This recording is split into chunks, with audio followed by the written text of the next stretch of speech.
Ayan guys, good morning. Dito ako natulog kila Kuya Gaderick na bahay. Ayan, dito lang may signal sa may wagang payong na yan. Diyan lang pala may signal kaya may payong. Oo. Alaga nyo po yan? Mga manok. Sa umaga, yung normal na gawaing bahay syempre. Ayan, mag-uula ulit siya. Tapos itong mga hayop, manok, baboy. Ito yung lutuan, kusina. Probinsya talaga yung dati. Samahan natin si Kuya Gaderick. Mag-uula po ng mga alagang hayop. Ano po pinakang ginagawa niyo po talaga sa buhay? Yung pagbubukid.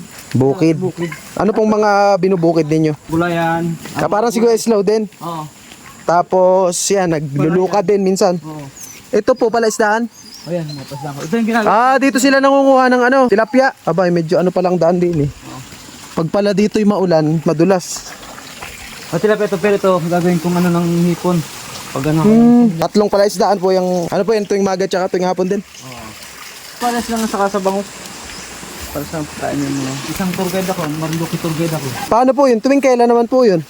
Siyempre yung... Pag lang may nagpabook. Oo. Kahit saan po yun? Oo, kahit saan. Buong Marinduque. Ano po yung tubig na to? Saan galing to? Isang sapa. Ang galing. Tilapia din po yan. Oo. Ano po uulahin natin? Kalabaw. Tapos ibabalik mo rin po ulit doon sa baba. Oo. After mag-ula, hangaret naman po. Ano po ito ba? Ay, naanuhan na po. Yan yung pinakasakit niya. Pag umulan, Para hindi po mahaluan ng ulan. Siyempre, sasama din natin si Ate Maricar sa vlog. Si Kuya po, yun yung mga gawain niya. Ikaw naman po, dito po sa bahay. Oo. Yun. Yan po ay yung nakuha niyo po. Isang puno pa lang po yan. Isang puno yan. Sinasala naman dito.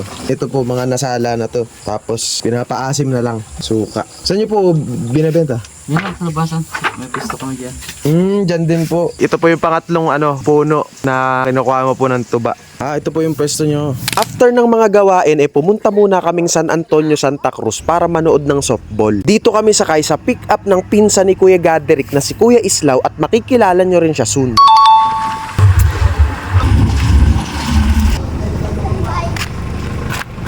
Anong laro to? Softball? Baseball. Ang naabutan naming naglalaban Labu Batters versus di ko na matandaan kung sino, basta nanalo sila dyan. Panalo po yung naka-blue. Labu Batters.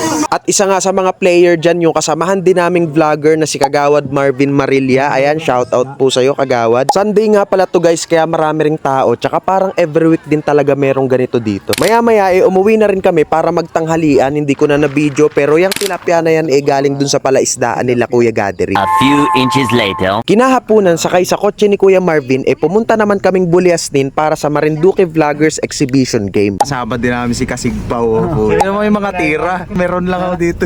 Every Sunday po ba talaga basketball? Kung sinong may host na vlogger doon. Vlogger versus may mga taga doon po yun Oo, mga nag-invite.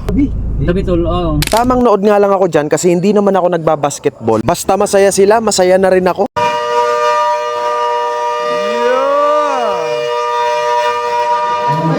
Sino po nanalo? Di nga sila nanalo dyan kasi hindi ako naglaro. Shoutout po sa inyong lahat. Solid!